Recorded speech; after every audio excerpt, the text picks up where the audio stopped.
All right, here we go. Drew, thank you so much for joining me today. I'm excited to talk about how to win in multiple offer situations, even in a tough market. Yes, it's a pleasure to be here, Flo. Always a pleasure. Yes, yes, yes. I definitely want you to kind of like talk about yourself and how long have you been in real estate? I know you came from California and you've moved to hmm the North Carolina hmm area. As a realtor, hmm what kind of brought you here? How long have you been doing real estate and why did you get into it? hmm So, been in the industry since 2012. 9 years out in the Bay Area, Oakland, California, San Jose. I got into real estate a little bit on a whim, but a little bit off of the influence of my mother-in-law, who's no longer with us.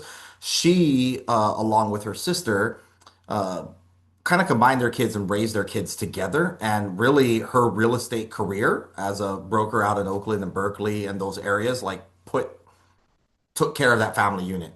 And I really admired her work ethic, and I saw how that could provide. And I also saw the flexibility, which a lot of realtors talk about having, which does exist. However, you really have to plan and be intentional about that flexibility. So it was a number of those things. And 9 years out in the Bay Area, I was much more in the investment space. I worked particularly for a small investment firm, a family really operation, and oversaw about 60 to 70 flips during that time. And while I'm very grateful for everything I learned, when I moved out to North Carolina after visiting here and just seeing everything that was going on, I had a cousin randomly move to Apex. She's a carpenter, and I really fell in love with the area. And when I decided to move out here, I knew that I wanted to be a traditional real estate broker. The ins, the outs, working with families, working with first-time home buyers, working with seniors, with veterans, with everybody. And so I'm coming up on 5 years out here, and best decision I've made, to be honest with you. So I'm really grateful to be out in North Carolina, and it's just such a lovely place to live. And yeah, I've really gotten a good hold of how to be an effective agent and not just be somebody who's all about the numbers, which I was about and is still very, very important. But residential real estate is a really emotional thing, and I think some people lose sight of that. Yeah, absolutely. Thank you for sharing that. hmm And you made a really good point that residential real estate can be very emotional. hmm Oftentimes you're dealing with people buying their first home or selling a home that they've lived in since they were a kid, had so many memories there, or started their lives there as adults, So there's so many things that can kind of, drive hmm those emotions. hmm Um, Okay, well, let's get into the meat and potatoes of why we're Sure. here, Yeah. right? Okay, so today we're talking about how to win multiple offers, even in a tough market. Well, let's start with, are multiple offers still happening in this market? It's February 2026. Is Mhm. that still happening? 100% is still happening, especially coming out of the New Year transition. We've seen an uptick, I would say, in the last 4 weeks, 3 weeks especially. Multiple offer situations are definitely still a thing. And as you get more intimately familiar with certain sections of the market, I know you know this just as well as I do. You can tell if this is going to be a first weekend home, meaning this is only going to last a weekend. And there are still homes out there who don't even last that. Now, it's not 2022 days where it was just absurd and high due diligence sight unseen. We're not really seeing that as much, but good homes that are priced well, that the listing agent did their job in marketing it, the seller did their job in preparing their home well, all those things lining up. There are plenty of multiple offer situations, and we're even seeing some where I had a situation just a few weeks ago where something was on the market 40 days and we're in a multiple offer situation. So it's just interesting how things can Yeah. sometimes align like that. Yeah, I would definitely agree. I think if the home is priced right, you're definitely gonna see multiple offer situations. Sometimes sellers really do get over their heads and want to price higher just to Mhm. see what works. But what Sure. you risk is what buyers being like, that's not even my budget. I'm not even gonna bother, you know? Mhm. Mhm. So yeah, that's a really good point to make. So even though we're kind of shifting into a buyer's market, many might say, Sure. we're still able to see some multiple offers. Okay. So what is the biggest misconception buyers have about bidding wars right now? Hmm. I would say the biggest misconception is that it's it comes down to just price. And yes, at the end of the day, like obviously everyone's like, what does this net me?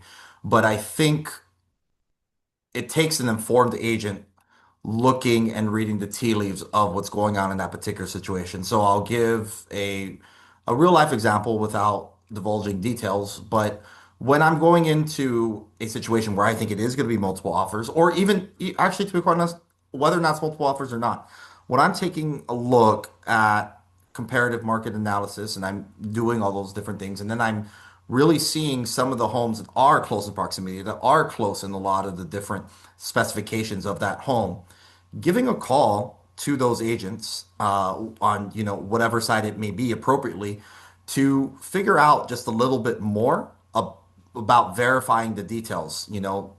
Sometimes disclosures are uploaded on our MLS systems, and we as agents can see the particular details and ages things, but verifying these specific things and then using all of that to your advantage. So what I would say is that I think there is a misconception sometimes about being first or being the most, because getting the other side to talk to you as much as you can. Now, good real estate agents know they try to keep things to their chest. They don't want to reveal their clients, motivations or things of that nature, but trying to get as much information as we can to figure out where the true motivation lies. I was in a multiple offer situation recently. I am not making this up, and I believe this is something I can share, that winning out meant taking on the two barn cats, a 22-year-old mini horse, and a 23-year-old donkey, that we were going to take care of that and take those on. And that meant winning out on a multiple Wait, offer situation. so you gained farm animals in your multiple offer Well, situation. I mean, I didn't gain, but yes, clients gained. Do they have experience with farm animals? No, but the internet is the internet and kids are excited and we'll see how this all unravels. But yes, they got four tenants, not the humankind. That is hilarious. They can't even charge they can't even charge them rent. Well, you put them to work one way or another. Put them to work. Animals have Instagram accounts now. Monetize, monetize. They do. They do. That's hilarious. I have not been in a multiple offer situation in a long time, to be Oh, honest. interesting. I think the last time I was helping some buyers with multiple offer situations, it was like 2022. We kind Mhm. of gone a up, we've kind of done a really steep decline from the 2021, 2022 housing market Mhm. where, people were not able to get into homes, which is what's caused the affordable housing crisis right now. Totally, totally. Townhomes in the Raleigh-Durham area went from being about 185,000 for a standard three-bed, two-bath townhome up to 300,000. So, and it's because multiple offers on a home, the highest bid wins, Mhm. and that one closes, and that same pattern going on and on just leads us to a situation where home prices have completely skyrocketed. But I was in a multiple offer situation back in 2024 off of an investment property that I was looking at purchasing. And Mhm. I was the buyer, and the Mhm. realtor. But the funny thing is, even though it was a multiple offer situation, I offered, somewhere about like five or uh, $8,000 below what the asking price was. And I still won the bid, even though there were five other offers. Mhm. You know, that isn't that interesting? Because sometimes people think like multiple offers means the house is gonna go for way above what the list price is. Yeah, it's not necessarily that. It's the presentation of everything. You're an outstanding agent. You leave a good impression on people. When I'm in a multiple situation on the seller side, I'll be frank. Thinking about who I'm working with, it's not going to influence. I'm not never going to tell my client go with this because of this agent. But what I am going to tell them is like, hey, the way that this agent put this offer together, the way that they've been communicating with me, I can tell this person is on the ball. I can tell that they've probably done their due diligence and, we're going to have less surprises because of these specific things. And beyond that, it just goes to show like when we have to eventually negotiate due diligence, because there's always going to be some sort of negotiation due diligence. I mean, 95% of the time, even if my seller is telling me we're not doing anything, there's still going to be a negotiation aspect.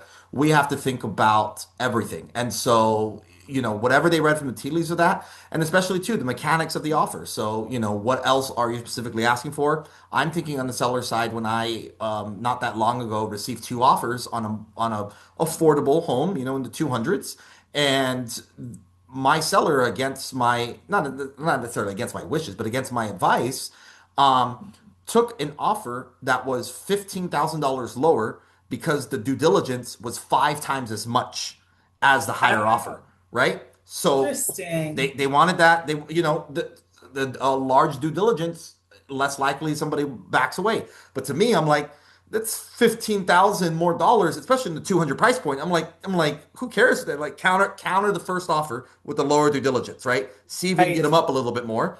No, nope. We'll take that. I want my money and I want it now, right? So okay, fair Interesting. enough. Isn't it, what is that? JG Wentworth or Help Me Howard, I want my money, or I need money and I need it now. I think so. No free promos here. No. No, no free promos. Okay. Sponsor us, JG Wentworth. They better. That's funny though about because like sellers do that, and you're right. It's really how you structure the deal Hmm. that can really entice. I definitely did stay in touch with that, listing agent. And I was like, I really want to win this deal. What do you need me to do?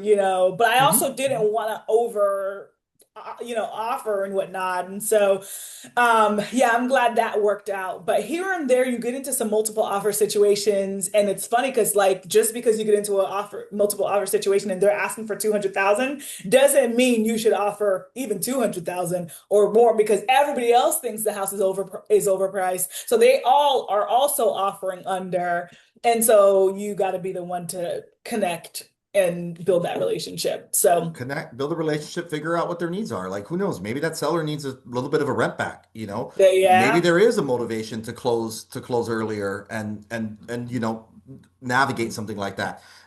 Whatever it particularly is, yes, are sellers supposed to remove all of their personal belongings and trash, things of that nature from deal? Yes. But maybe perhaps that's a big headache for them and that makes them worried. So you could even particularly say something where, hey, you know what? We can take care of this. So figuring out where the motivations are to sweeten the deal is really important. Yeah. The funny thing is we actually just we touched on the next two questions actually, what actually makes an offer stand out beyond just price. So, figuring out Hmm. what the seller wants and, that's really cool.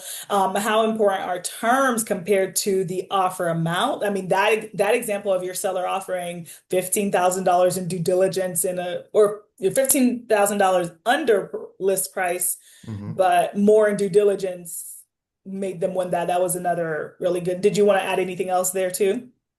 Yeah, I would say as well, it's like you're talking about, like it's in the follow through. It's in leading up and in leading up and after. So I know with any lender that I'm working with, I will make sure that that loan officer gives a call to the agent. Nine times out of 10, maybe eight times out of 10, that agent doesn't even pick up. But you leave a message, you follow through, you let them know all these specific things. You give them the opportunity to show, hey, this party is, on is going to be on top of it. We're here to diligently work this out.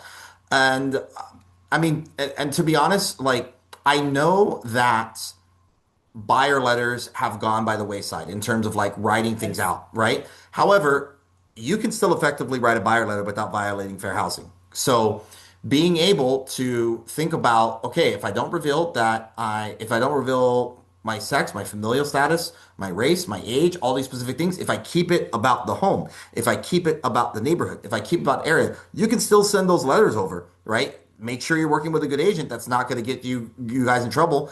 And if there are no fair housing violations on that particular letter, you know, push for it. And sometimes I've had it in a way where the listing agent's like, oh, no, we don't do buyer letters anymore. And I said, hey, I've gone through this enough. I'm a member of Tribord. I'm very active in fair housing. I know the laws regarding this thing. There are no mentions of anything of that sort. So Right. you can still do things to, really show and convey that seriousness without giving up your negotiating power. Yeah, I mean, I feel like love letters or, letters that buyers would write to the seller to try to win the offer, kind of started going away amidst the hot COVID market. I Hmm. think because things got so focused on highest and best offer, there's 25 other offers. We don't need love letters in the mix of it. Do you have money? Yes or no? Like, I think that situation is what threw it out. What do you think? I mean, I'm sure maybe somebody's writing on this and this will come out soon if it hasn't already, but that's my Well, theory. I'm yes, I do agree that made it go by the wayside a bit. But I'm not to say like I'm on some crusade or whatnot, but we started out talking about how residential real estate is really emotional. And even though for most people it really does come down to, what is this netting me? What are all these particular things? What do I have to pay out? It still is emotional, even if somebody is not trying to be emotional. And I'm not saying you're going to do this to like pull at the heartstrings, but thinking about thinking about a walking into a home and me opening up a pantry door and then seeing all these marks for all the kids and their heights, thinking about seeing moments, stuff like that, right? If you're particularly just talking about how well cultivated somebody's garden is and how you notice how this particular stone was done in such a way, or how that was a really interesting choice between the backsplash and the cabinet that you haven't seen before, it's just something like that. Like there's a story behind that choice that was made by that homeowner, by that seller, right? And even something like that, you just never know, right? Like you just Yeah. never know what is going to make a connection point with that seller that what? Maybe they don't have my best offer right now, but you want to know what? I'm just going to counter this offer because I just kind of like them most, and let's see if they can improve based on the better offer I have right now. That's Yeah. happened to me before, right? Right. So Right. you like there is so much emotion that goes into a home and goes into moving. I know a lot of listing agents like to chase after, or a lot of agents like to chase after getting listings and working with sellers and whatnot. I'm a little bit different. Like I love working with buyers because there's a lot more excitement there. I do too. And because sellers, like when you're selling, there is just that it's your home, And it's not that I Yeah. don't want to work with a seller. It's just like no, like even the ones who are telling me I just want that as much as possible, like it's an emotional toll. So Right. thinking about that, I think is really important to everything that we do when it comes to how can we win out. Right. I do think that I'm not completely opposed to the buyer love letters. Whether they stay or really finally phase out, or they make any rules or laws against them in the future. I do know that personally for me, if I'm trying to sell my house and I'm getting a couple of different offers and one of somebody decided to want to tell me their story, I don't know, am I heartless to say I don't care? No, and there are going to be people like that. There are going to be people like that, right? And the worst thing that I tell my buyers that if they don't care, they don't care. The worst thing they say is no. But on the off chance that they break into that ice box where your heart used to be, Yeah, yeah. And actually, I'm curious if you've seen this, Flo. Have you ever seen a seller love letter?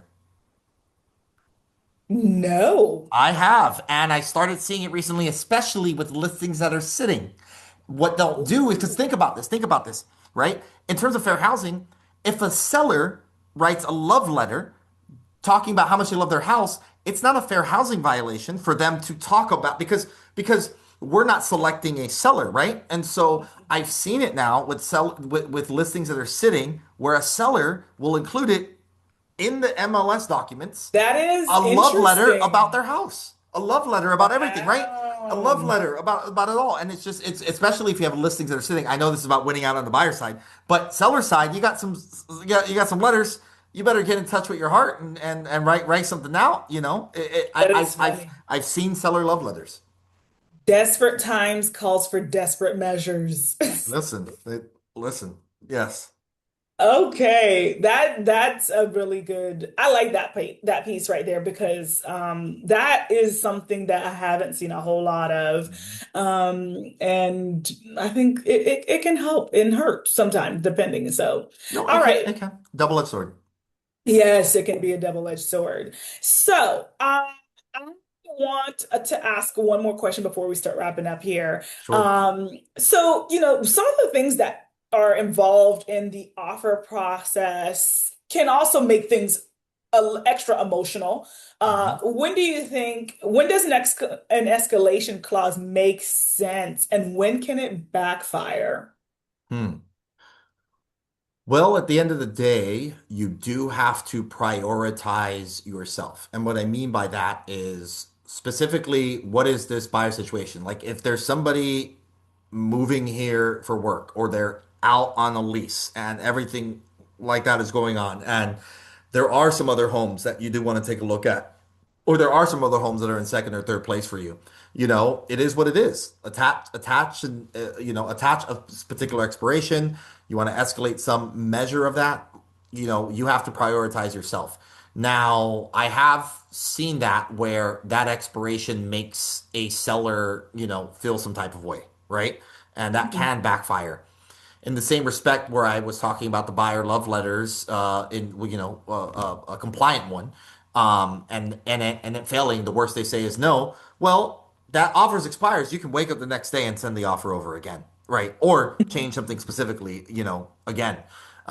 So I would essentially say, forcing somebody's hand, quote unquote. I think you have to think about, what is the motivation behind that? Is it if it's more on the side of I I only have this weekend to take a look at homes. I have a very busy work week. I'm not gonna be able to take a look again next weekend. I'd like to know by Saturday at 5 p.m. so I can use Sunday to go out and take a look at more homes again, right? If it's Yeah. particularly by that, sure, yes, great. But I think especially now where like you were saying, it's been a while since you've been in multiple offers, where there is a little bit more of option inventories out there. I mean, I would generally speaking, advise, against it. Now, if somebody is, uh, uh, after you send a particular offer, I always check in, hey, when can I expect to hear back from you and your seller, right? And if they don't meet that first deadline, well, it might be a time for you to, okay, we might need to get this moving forward because you can always attach it following. But so right now, I would say that my advice would be not to attach something like that. And then if there is starts to be some trip up communication of them kind of dragging it out, then you can always go back, make those edits. And the only exception to that would be, particularly this client is up against something. And then it Yeah, only yeah. makes sense to do that. Yeah, I would agree. I think I have definitely received when I sold my first house back in 2024, I received multiple offers on that one actually. So I guess I forget about all the other multiple offers situations. If a house is priced really well, they're still happening, and the Oh house yeah. was Oh priced yeah. really well. And so I did get multiple offers, and amidst them was one person who not only was asking for a lower purchase price, seller concessions, but also giving me an escalation clause. I was immediately like, who do you think you are? And I Mhm. didn't even bother replying to them. And then they replied to me, hey, just wanted to check in on the status of our offer. I replied to her, I didn't think you were serious.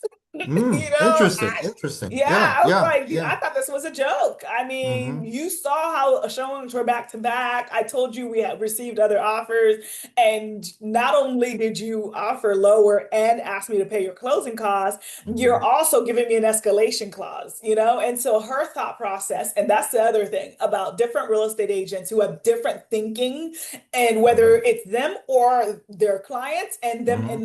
enabling their clients. Um, Hmm. they were like, yeah, we just wanted to hear an answer sooner.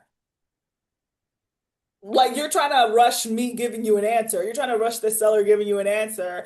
But the thing is, like you said, if it is in a scenario where, you're going to be out of town, you need to make a decision, you don't really want to lose out on this other house that you also love, but this would be your first choice. So you really need to know if they're considering this or not, so that you Mhm. can know if you should move forward with putting that other offer. That I completely understand. But I remember that scenario and I was like, Yeah, I'm yeah, not yeah, even gonna bother replying. yeah, yeah, yeah. Yeah. All right. Final question. What's Okay. one move serious buyers should make this week to position themselves better for 2026? Hmm. What's one move buyers should make this week to position themselves better for 2026? That's a great question. I would say at the beginning of your home search, one exercise I like to do with my clients is them writing out the most important things to them of their home search. It can be about the physical home, it can be about the area, it can be about anything related to like what's important to them to this home search, right? Even if it's, something to do with the age, whatever particularly is, right? So if you do that and then you are going through your home search process, being able to like revisit that and see how that shifted and changed because it will shift and change and thinking about what you went through and what you experienced with that, what I would say is this, is that, in our triangle area, there is a triangular effect where I truly don't believe that it is possible to both dictate the kind of home, where it's located, and the price. The most you're going to get is two out of three of those. So if you want a single family ranch in Cary, the market's going to tell you what that price is. If you only want to spend $500,000 in Apex, the market's going to tell you what kind of home that is. You're not going to get all three, right? And I think that's the hardest thing is that it's not about like sacrificing something, it's about figuring out where your priorities lie. So, whatever more reflection that you're having, so that you can come with a clearer mind in terms of figuring out your priorities, figuring out, your values as it relates to like this home. Uh, you're going to need clarity sometimes because all homes are so different. All homes are so unique. Yes, even in the new construction cookie cutterness of it all, there are still nuances between communities, right? So thinking about everything and having that self-reflection is going to be important because, especially in the Triangle area, we're still in demand despite anything going on nationally, internationally. It's still a great place to live. So having a better sense of connection of that, I think that's how you can position yourself. And if you're buying it with somebody, maybe you do the exercise separate and then you come together and share, right? So yeah, just having more Yeah. awareness around that. Yeah, I like that. And I would also add to that that people who are they kind of know they think they know what they want, and then like you said, the market's going to tell them the reality, right? Mhm. I have a buyer right now. I have a couple that I'm working with, but one of them who, like she's like gung-ho on like a new construction home in Durham, and but the thing is, the market's telling you that those are all 290,000 and above, like barely 290. Like they're all actually Mhm. 300,000, Mhm. but you're not, we're not kind of there, and we want to make it work. We want to try to, but like, what we can fix, what we can control is what we end up going with that we're happy with that fits our budget. But we can't move this pre-approval around any further, right? We are at the Mhm. max of what we can afford. Mhm. And unfortunately, what the homes that you want are just not in that box, but Mhm. let's just focus on what is the market is telling you that a slightly lower budget you can get a nice decent sized townhome in Durham. That's Mhm. not bad. Can we be acceptable to that? Can that work for Mhm. us? And I think it's just very quickly, like I think it's hard to get people to, say, "Oh, I'm just all of a sudden going to shift and have all these things there and then settle for all these specific things." But it's very much like that analogy, you know. with voting. If your perfect candidate isn't out there, that doesn't mean you stay home, right? It's the bus station analogy. It's like, hey, my particular route to get me from here to there isn't running right now, but I'm going to look at all the other routes and what gets me the closest, right? What can I do to position myself to better my situation, to figure out what I can do with what is being presented to me? And so if it's location that needs to be adjusted, great. If you don't want to move on location, then you might need to move on the type of home, right? Or you might need to move on a particular price of the specific thing and you're going to have to make other sacrifices elsewhere. So I think getting to that point is a hard thing to do. And for some clients, it takes longer, and that's okay. We're going to serve all. We're going to help. We're going to help in every which way. But it's very much you're going to have to get into how the sausage is being made, and good agents are going to help sort all of that out with you Yeah. to insulate but empower you at the same time. Yeah. Awesome. Well, this has been amazing. I've enjoyed this. Thank you for joining me today, Drew. No Well, problem. just final wrap up here. Thank you for listening in and tuning in. We definitely want to hear your comments and thoughts about today's conversation of winning in multiple offers. I know that the market is not the same across the country. We're talking about what the Raleigh-Durham, North Carolina market looks like, but not only does the market look different across the country in different states. It also even looks different in North Carolina between the East Coast, West Coast, the Piedmont area. So we definitely want to hear, what are you seeing in your market? Comment and let us know. Is it hot? Is it cold? Is it a buyer's market? Some people are still seeing a seller's market. Again, I'm Flo Jacques with the Flo Estates brokered by eXp Realty, and this is Drew Dames with. Y'all's agent, broker by Century 21 Triangle Group. If you are not on Flo's email list, you are missing out. Her newsletter game, top notch. Nobody better.